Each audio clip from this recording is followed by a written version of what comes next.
You know, I grew up in their house. I just saw your place this morning. Is this your new, really? That's it.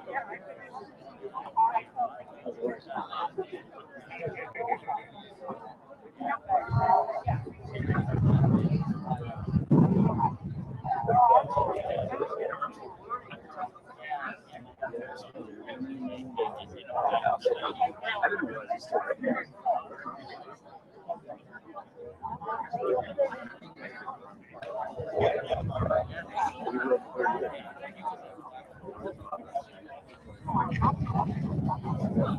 Irene can cook more. Talk about that before. Meatballs and mess around. I had some old St. Anne's guys yesterday too at Tunnel Tunnel. I was up selling things for 650 bike riders. The guy said, "Who's kidding?"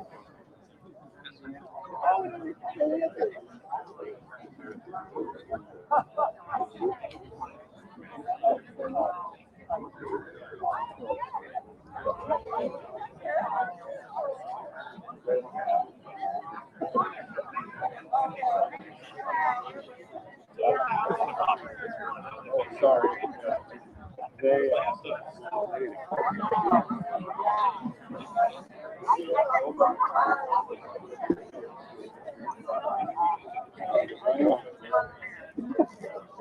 we'll see. Is Angela here?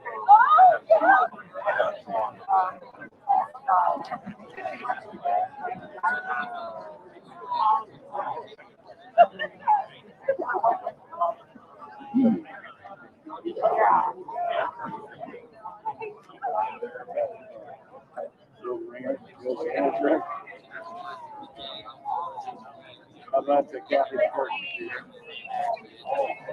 I'm up here for about an hour.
Right, Kevin, we're going to get going here in a second.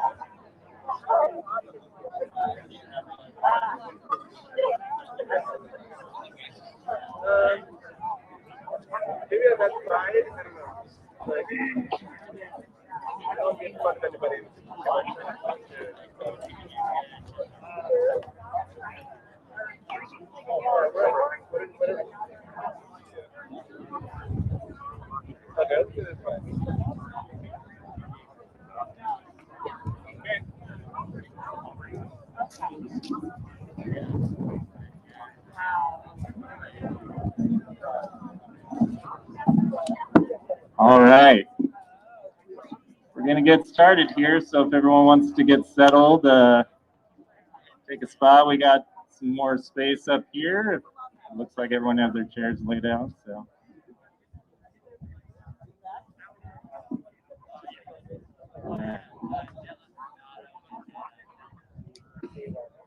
Okay, well, if you all know the words, let us remember. Do one more time. Let us remember. It's kind of required here to do that, so thank you. Well, welcome everyone, friends and family and students and alike. This is an incredible turnout. I think we are surprised but not shocked to see so many people out here gather in honor of Ernie. You know, it's been a particularly tough time for everyone, and especially this past year, and it was a particularly tough time for Ernie, and it's just glad that we can all come together and celebrate him and do it safely. We do ask everyone wear their masks, just do the mandate, but also just so everyone's comfortable, and there's no worries around that. But yeah, my name's Michael. I was a student of Ernie's here at Lasalle, graduated in 2006, frequent performer, did as many shows as I could. No.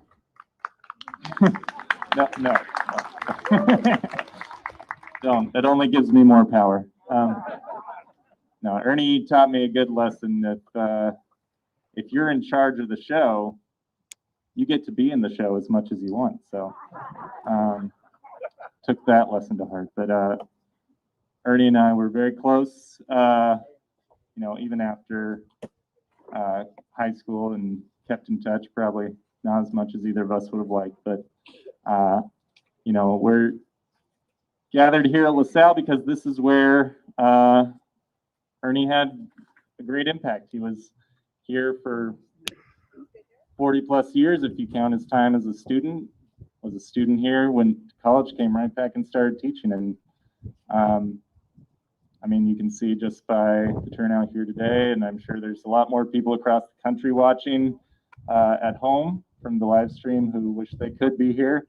We threw this together pretty last minute, so just wanted to give people the opportunity to gather.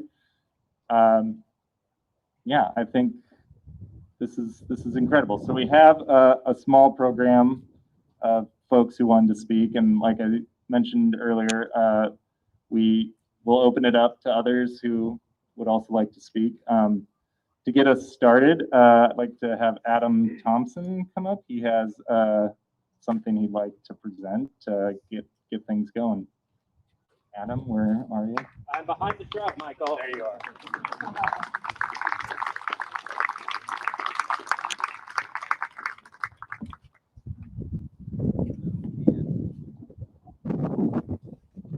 Everybody hear me? Excellent. Cool. My mask just broke, so I will need a new one. I was Ernie's student for 4 years that I was here, graduated in 2006. In one of his classes, he played a clip of I Love Lucy for some lesson that has escaped me in my later years. But as the ending credits were rolling and the music, the theme song played, he made a very offhanded comment that I found very amusing. He said that at his funeral, he would like the I Love Lucy theme song played, not crying, just nervous. The I Love Lucy theme song played, but as a funeral dirge. I'm really happy you're laughing. So me being kind of the nutty, creative person that I am, I found a composer who, equally nutty, thought it was a great idea.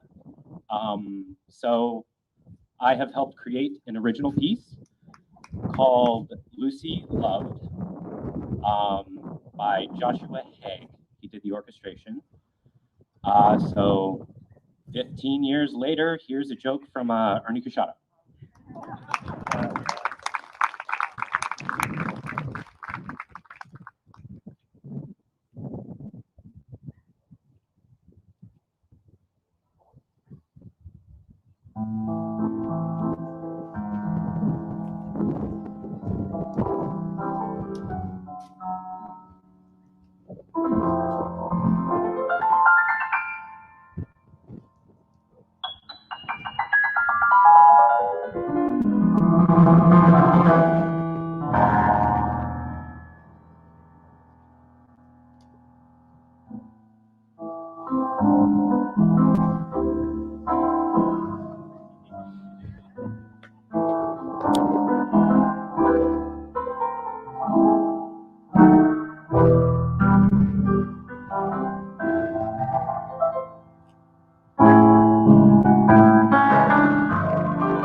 Thank you, Adam. That was haunting. All right, I'm just going to start calling people up who contacted me about speaking. So I'm going to start with Ashley Carpenter, Ashley Cole. All right.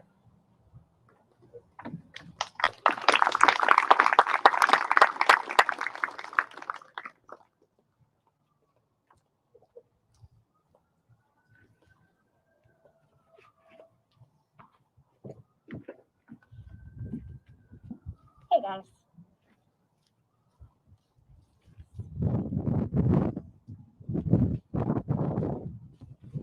It looks a lot longer than it is. I'm Ashley Cole Carpenter, class of 2003. Unlike some of my theater peers who are both sensational actors and great at memorizing their lines, I've never been particularly great at either, so I brought paper. Ernie was known for many things, and one of them was for accepting people for who they were and helping them realize their potential. He was great at seizing on that potential and guiding into, okay, I can't read my writing here. Guiding and cultivating that greater talent.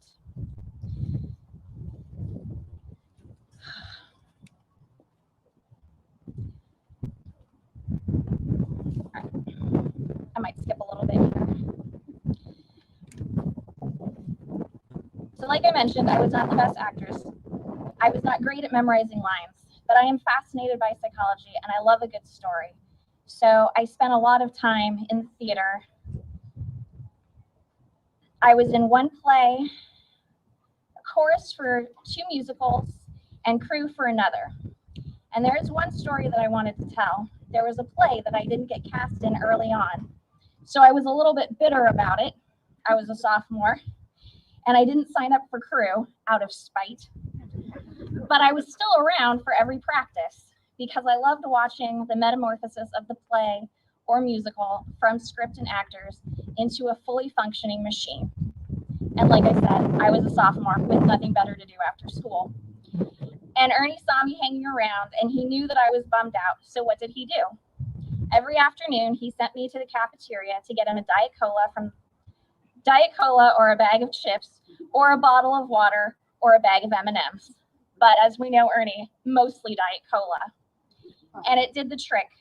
The next time the musical rolled around, I auditioned, and I eventually got a speaking role.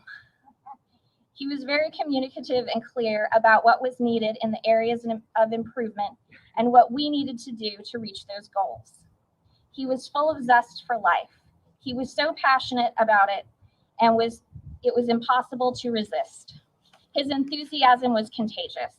I still to this day have dreams about being part of performances, although they're usually a hybrid apocalyptic dreams or first day of school dreams where I don't have a schedule, or I do have a schedule, but I don't have room numbers. I'm thankful beyond belief that I got to be part of this big, loving, goofy, unique, and beautifully talented family. One of my favorite memories, period, was being chosen to go to New York City over spring break. It felt like winning the lottery. Senior year of high school, the unthinkable happened. Every single elective I wanted was smashed into 7th period, art, theater, and senior seminar, which was creative writing. I cried every day for a week because I'd chosen senior seminar over theater. By that point, the pressure of college was on. I knew myself to be a better writer than actor or director, and I also knew that I would write many papers in college. But theater was life, and it felt like a part of my body was being amputated. Thank you, Ernie, for the memories, for believing in me, for making us laugh, for the love, and for the songs. You will always be Tevye. I think of you each time I play the original Broadway soundtrack from Fiddler of the Roof on LP. Thank you for instilling in us a reverence, appreciation, and knowledge of theater and film. I wish I could talk to you one more time. Please forgive me for not coming by more. And thank you, thank you, thank you.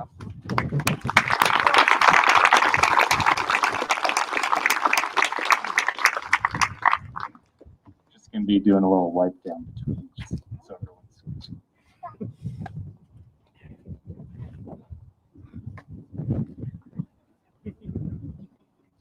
Thank you.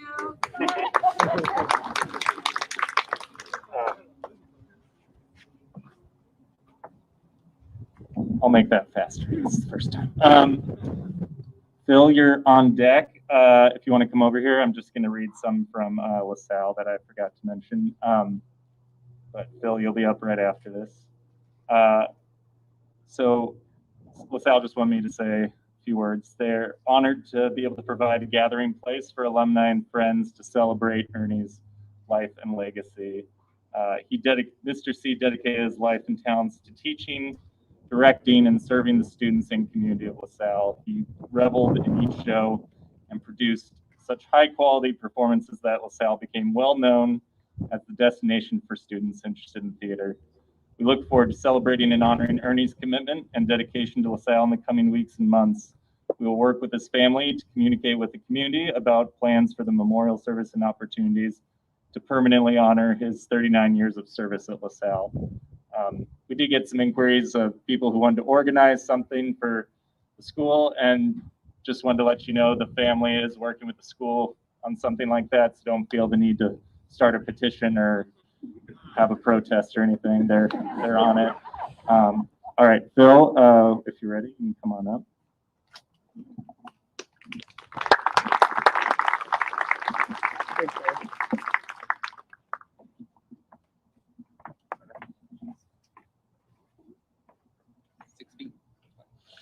Hi, everybody. My name is Phil McMaster, also class of 2003. So first off, Ashley, I loved your talk. Don't sell yourself short, okay? I played opposite you in that one speaking role you had. You were my wife who cuckolded me. And it was a great show. Actually, Ashley and I are really good friends at Lasalle. But we're not here for talking about that. We're here for Ernie.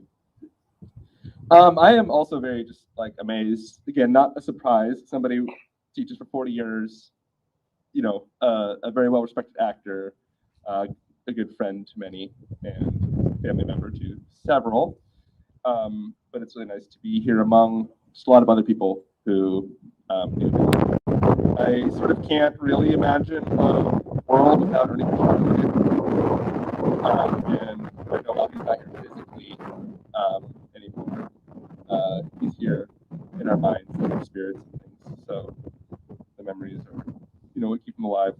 I wrote this whole thing. I don't know if it's too long or not. I was gonna maybe just not do it, but I'll read part of it. Maybe I'll just jump off of it. So Ernie touched countless lives in a very big way, and I feel like my story is just sort of a drop in the bucket. But just as he taught us that there are no small or insignificant roles in theater. Looking at you again, Ashley. No, it's true. It's so it goes in life. I feel like there are no small sentiments. Every impression and memory we leave in the minds and hearts of those we meet helps shape those people into who they ultimately are. I met Ernie at Lasalle High School in 1999 for the first time when I visited as an 8th grader. I shadowed my brother Connor and fell asleep in film studies class. They were watching Citizen Kane. So. I think we spoke briefly then, and I may or may not have told him or had the opportunity to tell him how excited I was to come and do drama in 9th grade. And I was. I saw Man of La Mancha that year and was just blown away. I could not wait to get my chance to be on that stage. Theater was something I didn't have a lot of access to in grade school. So I was just super excited, and there was nothing more than I wanted that opportunity to learn, to perform, things like that. I remember the first day of drama class. Ernie drew a $sign and a picture of a car on the chalkboard. Cash, auto, cashado. Yeah, brilliant. I don't think it took too long for me to start calling him Ernie, as you know, many did. He was the first teacher I'd ever had, like in school, who was let people talk, you know, call him by his first name, which I thought was pretty amazing. We all liked his sort of less formal attitude, though. Many couldn't bring themselves to call him Ernie, so they settled with Mr. C. Eventually, you could tell when someone wasn't one of his students when they'd call him Mr. Kashada. But that was his name too.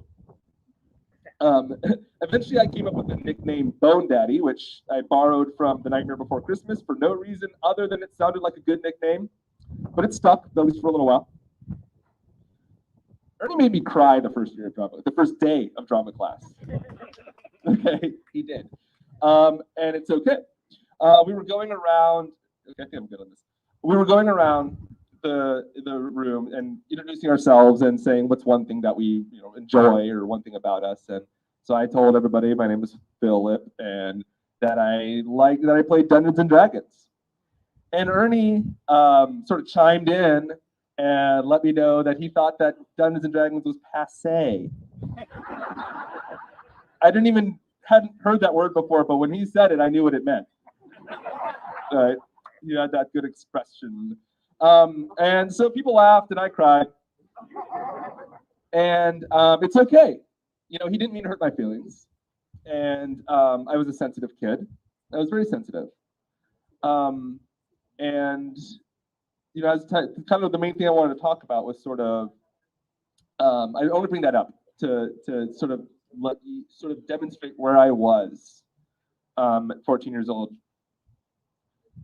coming into LaSalle. I was a sensitive kid. I was known when I was younger for being pretty smart, mostly just good at math and funny.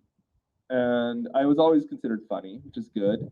But I didn't have a lot of confidence. Middle school was hard. It was really hard in a lot of ways. And so, as we all know, Ernie was a great drama teacher, a great person, a great friend. he would instill not only in me but in a lot of us a love for theater, which is just insurmountable.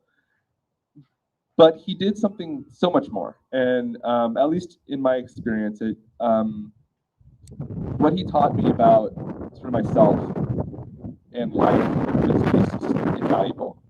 I've had a lot of excellent teachers in my life. I think a lot of us have, but Ernie is one of a kind, and I don't say that lightly, and I don't just say it because it's his day. I mean it. So a little bit later, spring, I was cast in we did Over Here, which is a great show, and I was cast as a featured dancer / chorus. I also had that moment of, I was on the sheet, but not as a role, and I was pissed.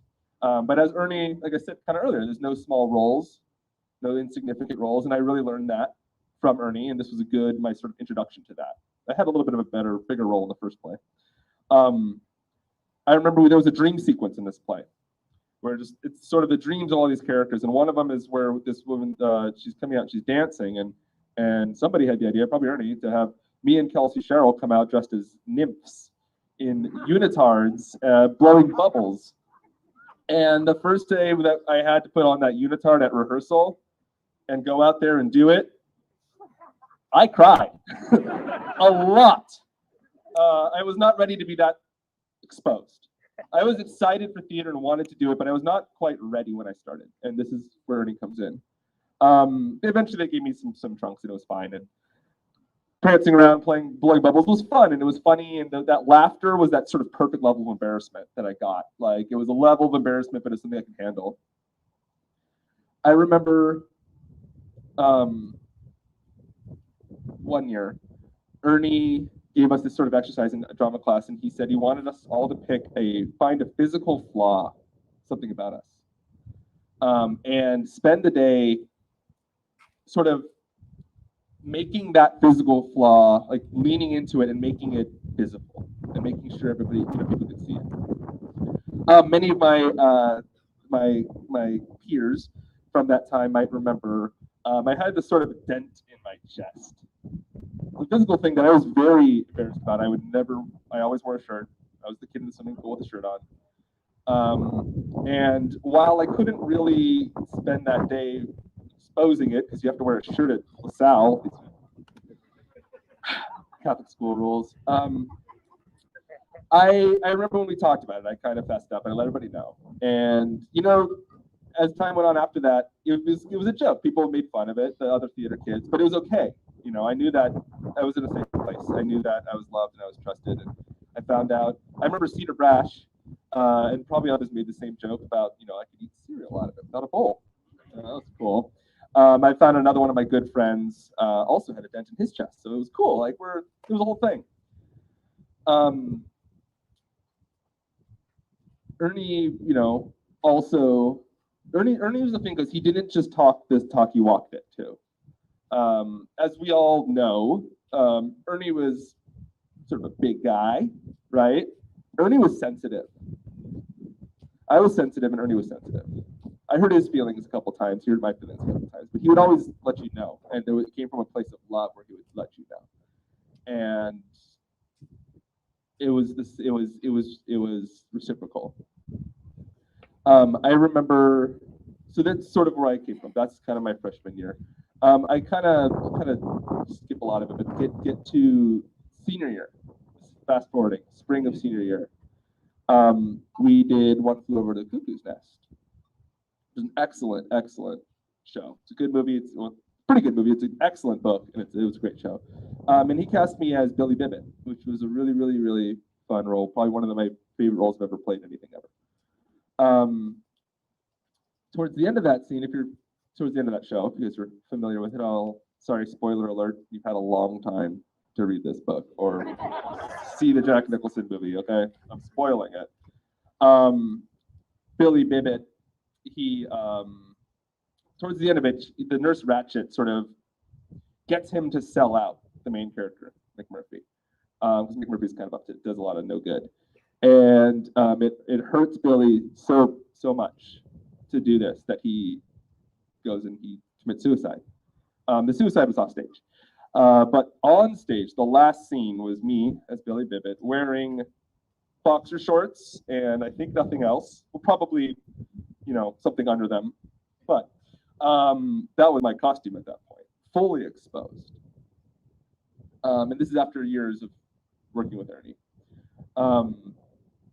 And at that last moment where she's really digging into me and who was it, and and it kind of builds up to this sort of streetcar moment where me as Billy Bibbit, I fall to my knees, vein popping out, fists clenched, Nick Murphy! Sorry. Kind of like that though. So there's a picture of that in the senior or the 2003 yearbook, full page. And I look back at that sometimes, I open it up and gosh, I was scrawny. A little dent. Skinny arms, I still have skinny arms. Big head, I've grown into it a little bit, but that, I see that me in that moment. And I loved that moment. And I don't mind that it's a huge page in the yearbook. It's kind of flattering, I guess. But to see where I kind of came from and where I ended up just in those 4 years, it's incredible. And I hand credit for that to Ernie. That's just sort of an example, but really, this is 4 years and beyond. I mean, Ernie's always, Ernie keeps in touch. But just sort of what he's instilled in me, in addition to a love for theater, in addition to just a safe and friendly teacher, and someone who would, let you go take a nap in the theater because, play practice gets you tired, was that confidence in myself. And I have problems and emotional woes and things like that on a probably daily basis, like I'm sure most of us do. But what I've learned is that that's okay. And what I've not lost is that confidence in myself and that knowledge that it's okay to be who you are. We always work as, hopefully, we work as much as we can on ourselves continuously. But, ultimately, when all is said and done, I know that it's okay to be me. And I really cannot stress enough how instrumental Ernie Kashada was in helping me to get to that place when I needed it the most. Because Jesus, being 14 years old, 15, 16, it's a hard time. It's an important time, but it's a hard time. And I think it really can sort of make and break who we ultimately are. So I'm glad Ernie was there. And I'm glad that I know that now, and I hope that you all do too. And I think that's it. So thank you, Ernie. I love you.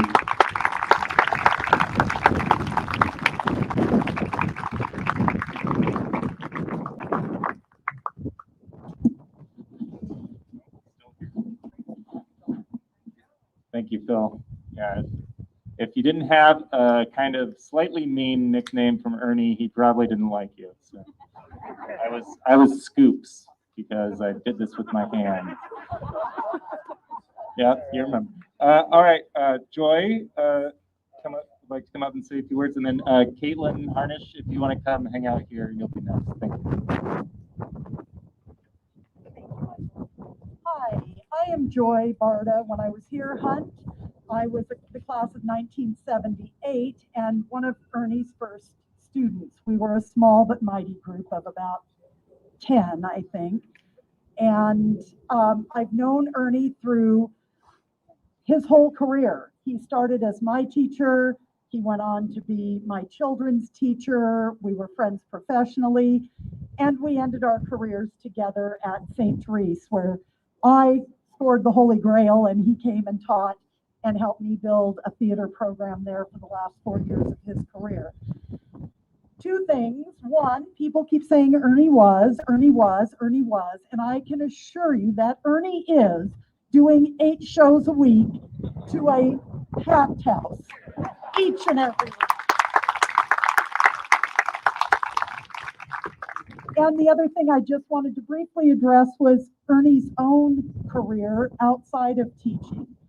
And playing in the first West Coast production of Pippin and all of the versions of Fiddler, and his work with the Clackamas Community Theater and his work with Portland Performing Arts.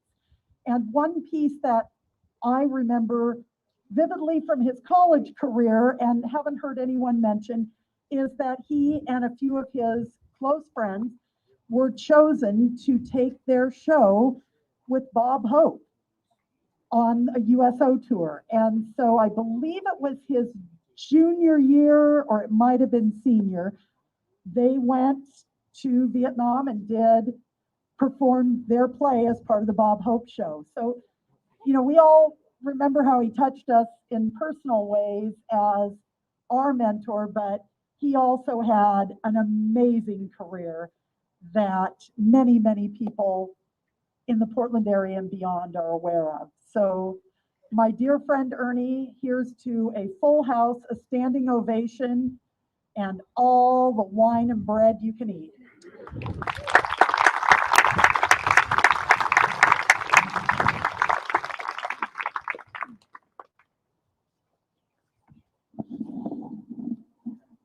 Thank you. And Patrick Tannigan, if you're here, you'll be up after Caitlin if you want to come hang out here. But all right, thank you. And well, Caitlin Harnish, come up.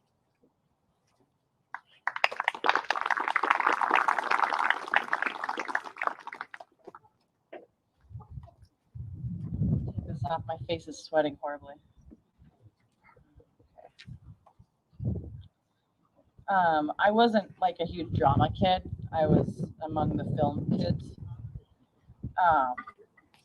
He did let me into one play. I don't know why. That was probably a mistake.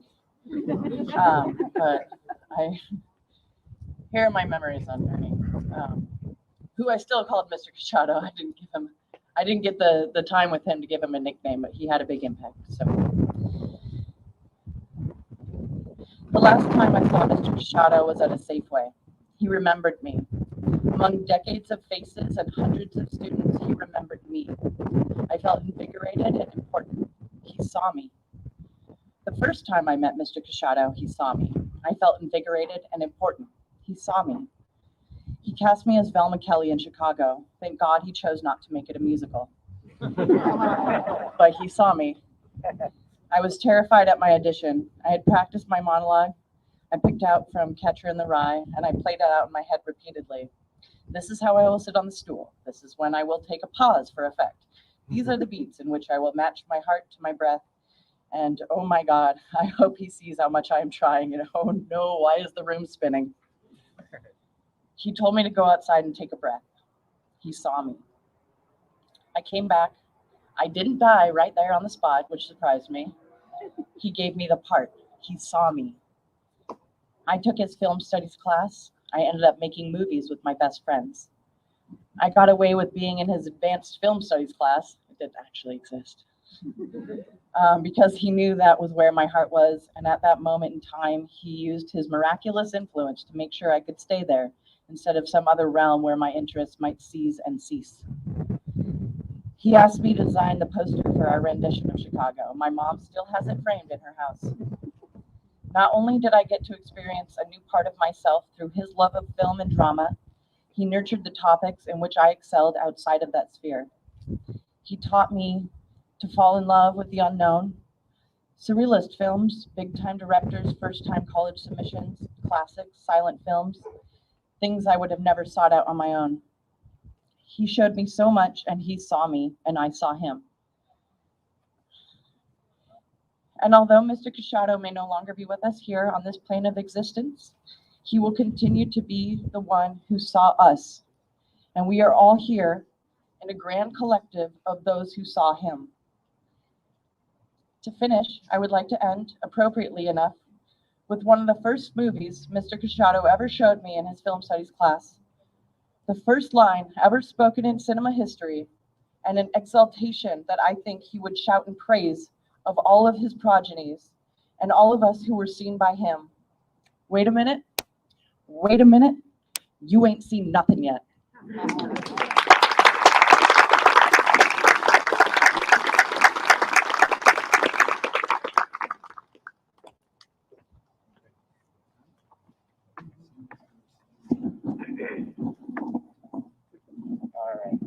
Next up, we have Patrick Tanya, and then Rayasha Paris. If you want to come hang out over here, we'll have you up right after. All right, thank you. Welcome, Patrick.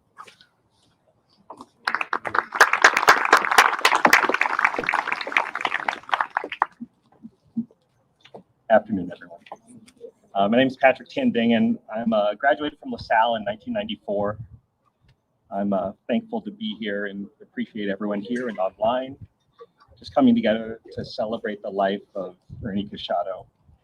And I think during this pandemic and being so separated from each other, being able to mourn and yet celebrate together, to hear each other's stories about Ernie hopefully helps to ease the sadness I think many of us feel. I think in the work that I do, I work in hospice. I'm exposed to death and dying almost on a daily basis. I'm able to share in that work with my hospice team, so it never feels overwhelming to myself. I hold my emotions pretty well in check in the office and with my team. But I was sitting in my office when I received a text from my friend Janelle, and I heard the news that Mr. C, Ernie, had died, and I just immediately felt tears well up in my eyes and heaviness in my heart. And I think about those tears and how hearing that news triggered such a strong response for me. And I go back to some of the words that one of the chaplains shared with me the other day. It's this quote from Washington Irving. It was really appropriate to how I was feeling. Irving stated, "There is a sacredness in tears. They are not a mark of weakness, but of power. They speak more eloquently than 10,000 tongues. They are the messengers of overwhelming grief, of deep contrition, and of unspeakable love." And I think that we're here today because we love this man who taught so many of us lessons in the classroom, lessons on stage, really also impacted us outside of this building behind me, an impact that continued well past the time we left Lasalle. Lasalle is the connection that ties us together in many regards, but it's really the theater and Mr. C for me that's always brought me back to Lasalle. My brother, who I think many of you knew, Justin, as a 6-year-old in The Music Man when we performed it in 1993. And then he went to Lasalle, was involved in the theater department, learned from Mr. C himself.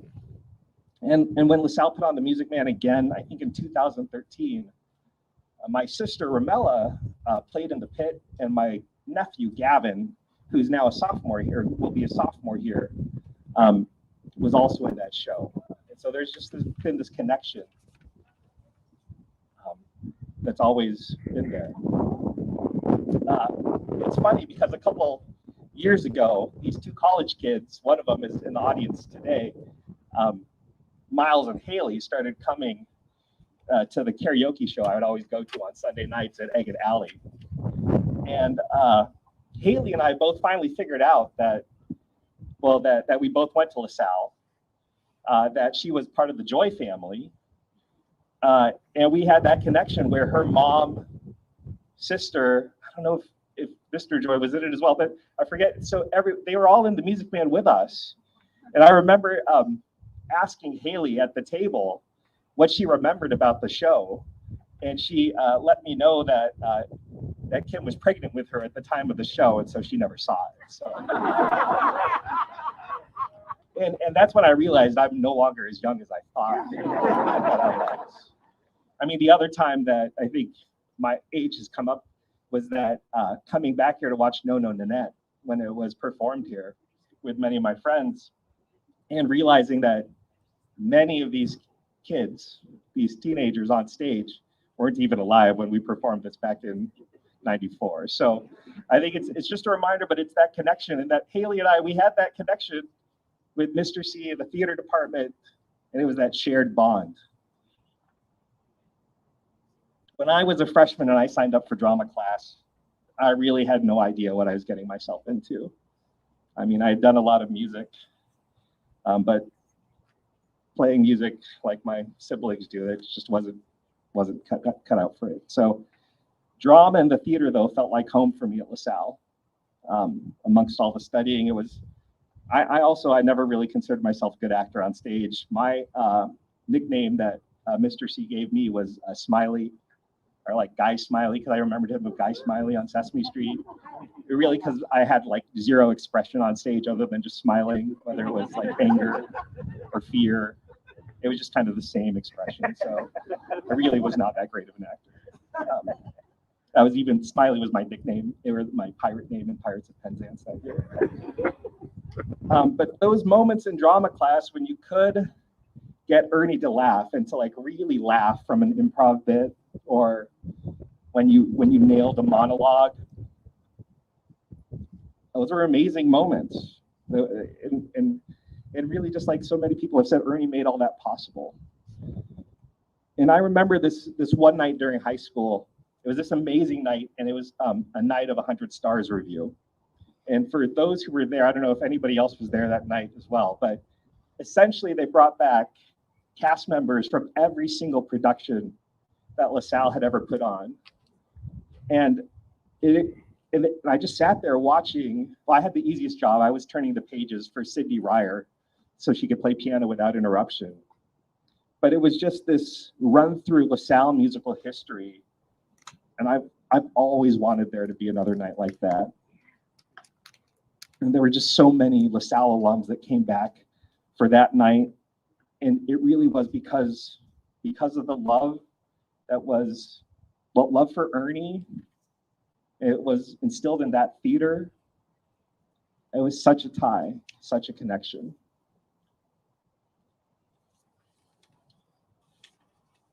And it's been alluded, Ernie just wasn't amazing in these hallways, and I wish I would have had more opportunity to see him acting on stage. I remember going to watch him.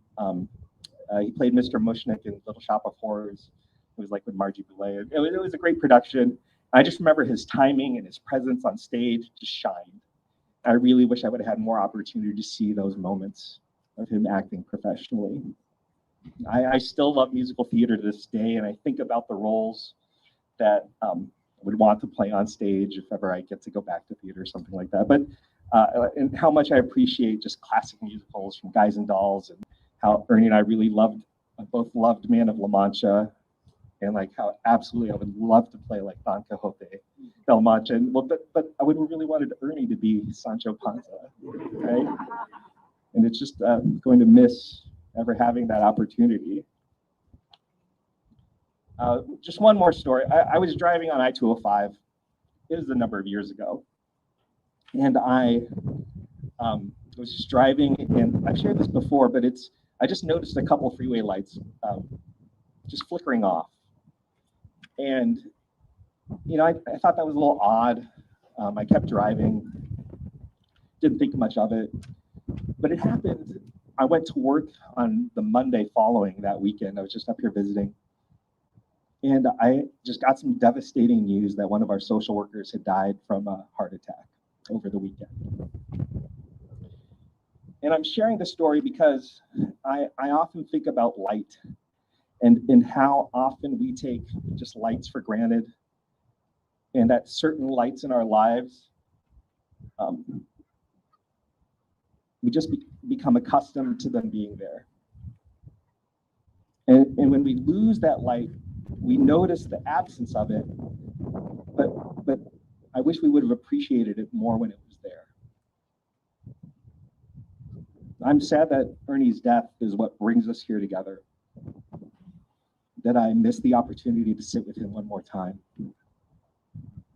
In the years that it's been since I've seen him in person, just to have his light shine again. And I still think about how Ernie's kind of still teaching me as we grieve his death, telling me not to regret missed opportunities, to really put in the work to make manifest what you desire.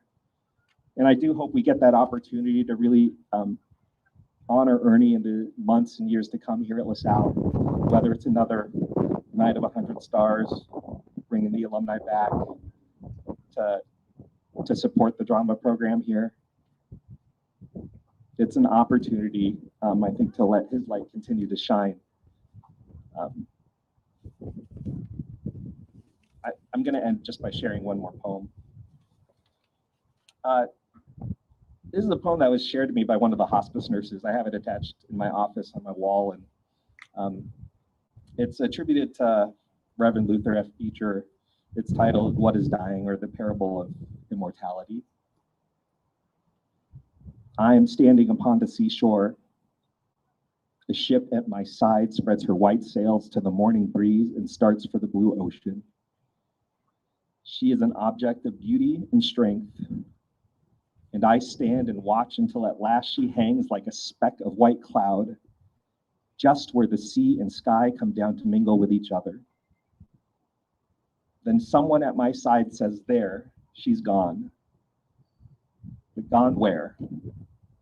Gone from my sight, that is all.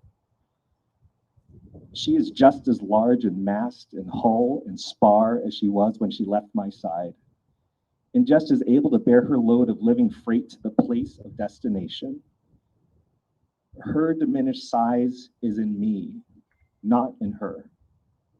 And just at the moment when someone at my side says, "There, she's gone," there are other eyes watching for her coming, and other voices ready to take up the glad shout, "There she comes."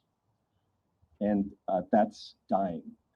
And or at least that's the way that I'm picturing it. Because I can only imagine the welcoming party for Ernie.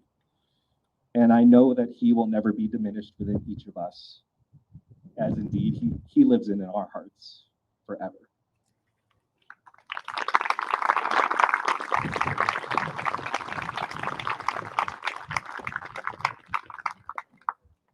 All right, thank you. All right, Rayasha, if you want to come up, just gonna sing for us.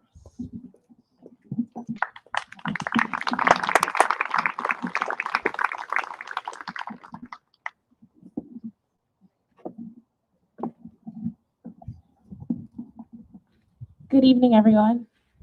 I'm from class of 2016. My name is Rayasha Paris, or as Mr. C would say, Carwasha.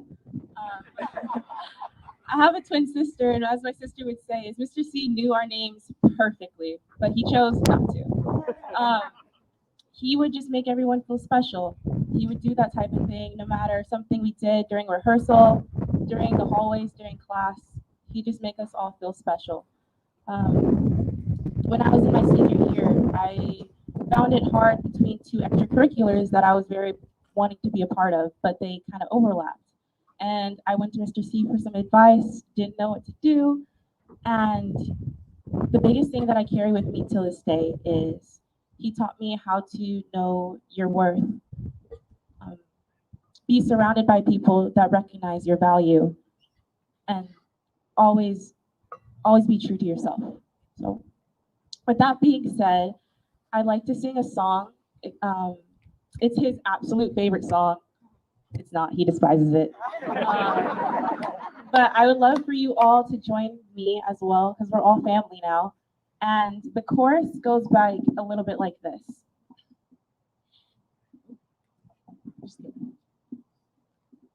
Shine bright like a diamond. Shine bright like a diamond. Shine bright like a diamond. Shine bright like a diamond. Can we do it together? Shine bright like a diamond. Shine bright like a diamond. Shine bright like a diamond. Shine bright like a diamond. Oh, that's okay. All right, I'll cue you all in.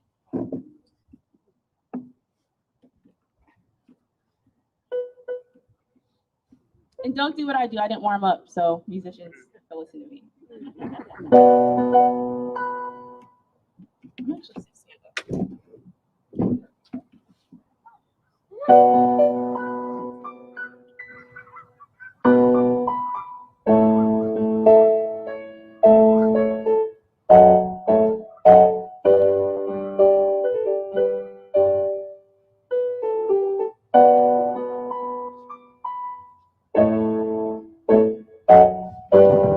Shine bright like a diamond.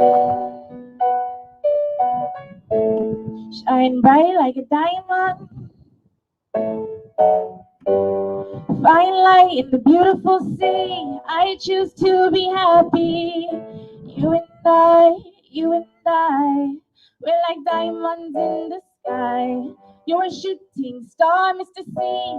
Taught us how to be free. On stage, we're live. You're a diamond in the sky.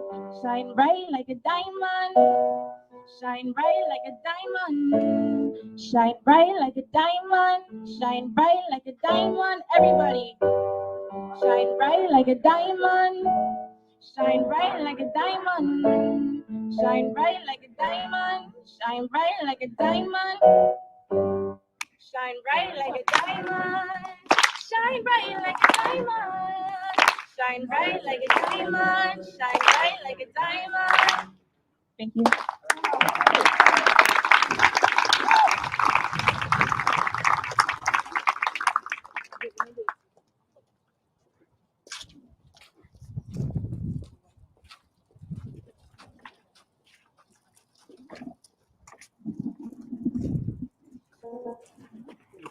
How's this?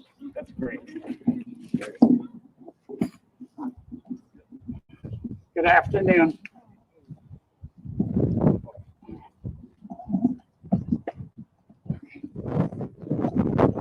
My name is Mike Snyder, and I was a drama teacher here at Lasalle.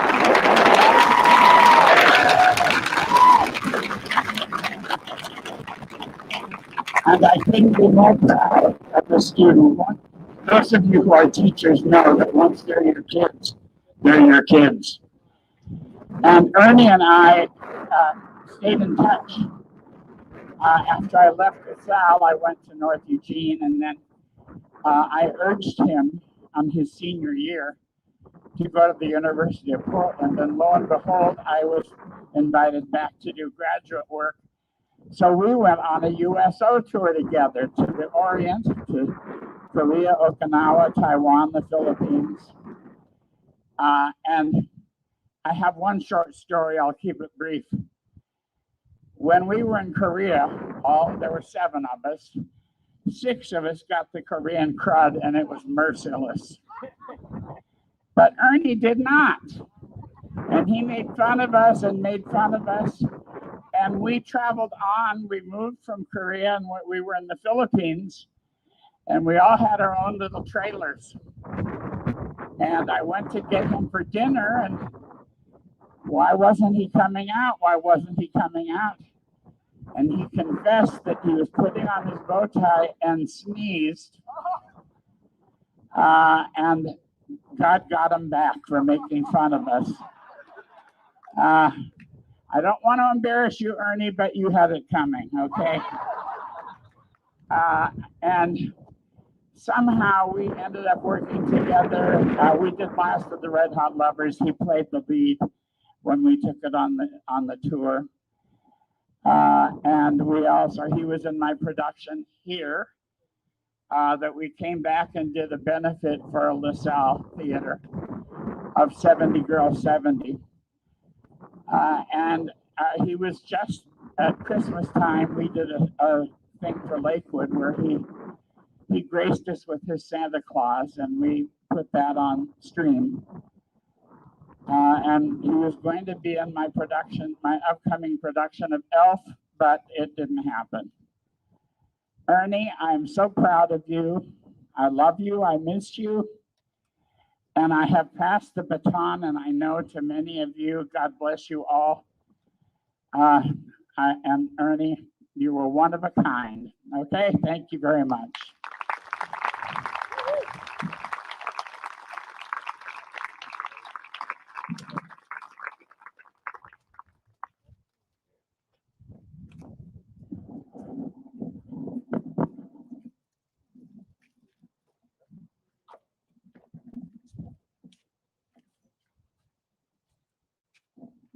Hi, everyone. I'm Kate Andrews, maiden name Cantwell, class of 2004. Before we wrap this up, I want to thank everybody for coming. It's so wonderful to see so many people whose lives have been touched by Ernie, and I know there are countless more. Thank you to Ernie's family who joined us today. We're glad that you were able to hear the stories and find the joy that we all have in our memories of Ernie. I wanted to share.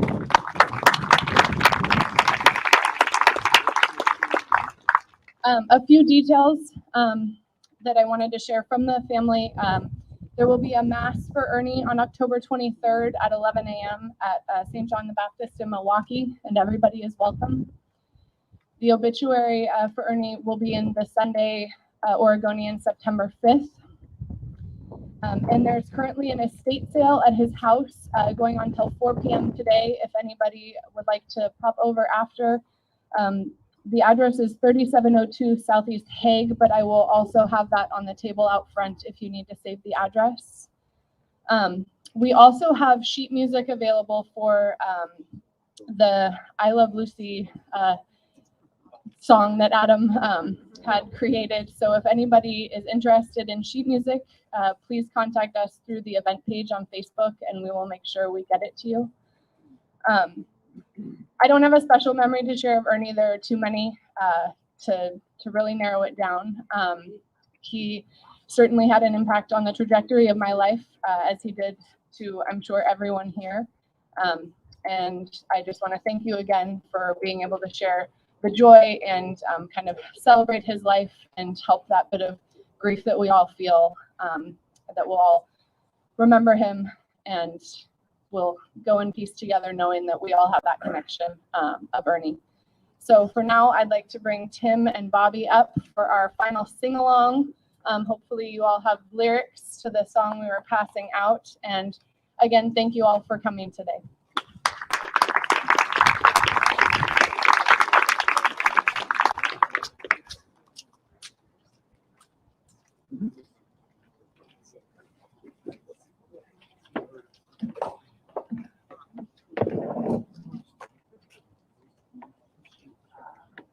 All right.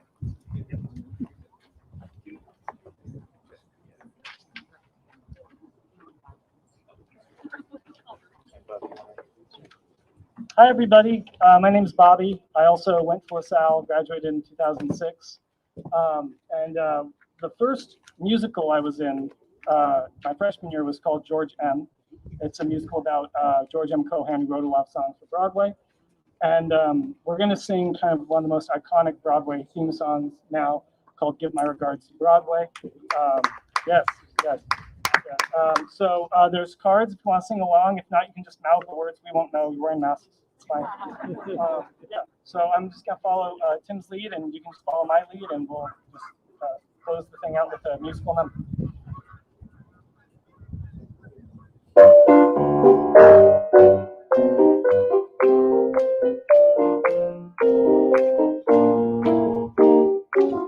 My regards to Broadway. Remember me to Herald Square. How all the gang at 42nd Street that I will soon be there. Whisper of how I'm yearning to mingle with the old time crowd. Give my regards to old Broadway and say that I'll be there ere long. Go to Broadway, remember me to Herald Square. Tell all the gang at 42nd Street that I will soon be there. Whisper of how I'm yearning to mingle with the all-time crowd. Give my regards to old Broadway and say that I'll be there ere long.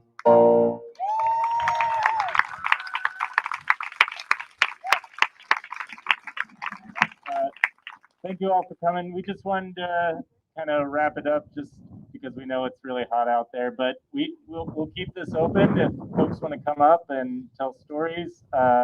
Just wanted to get everyone an opportunity to cut and run if they need to, but feel free to stick around and hang out and tell stories, you can hang out in the courtyard here. We have the space for a while, so feel free to intermingle. Thanks.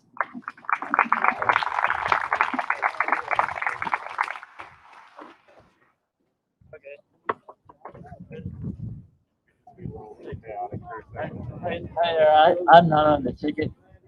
My name is Mike, and I'll give you just a little different perspective. I was never a performer, except in the lighting booth of theaters. I met Ernie when my drama director from Houston High School asked me to help out with a production downtown. And I found one of the most encouraging people involved in that, and that was Ernie. Fast forward a few years, I was asked to come down and repair dimmers here at this school. Ernie was rehearsing, and I remember the show he was rehearsing. The male leads were on there doing part of their rehearsal, and he stopped and he wanted them to understand what the motivation was. And by the time they resumed, they all understood. All of those traveling salesmen understood why you got to know the territory. Fast forward again, I'm a drama dad at a different school, Central Catholic, and Ernie shows up to hang out with Tom Graff over there, and the kids had to listen to stories from the olden days. And then fast forward again, I'm back here repairing dimmers, and I come out from backstage, and Ernie says, "Hey everybody, this is Mike. You have to be nice to him because he's fixing our dimmers. You have to be nice to him, even though his kid is going to that other school." So anyway, didn't get to work with Ernie near often enough, but his influence will be forever. Thanks.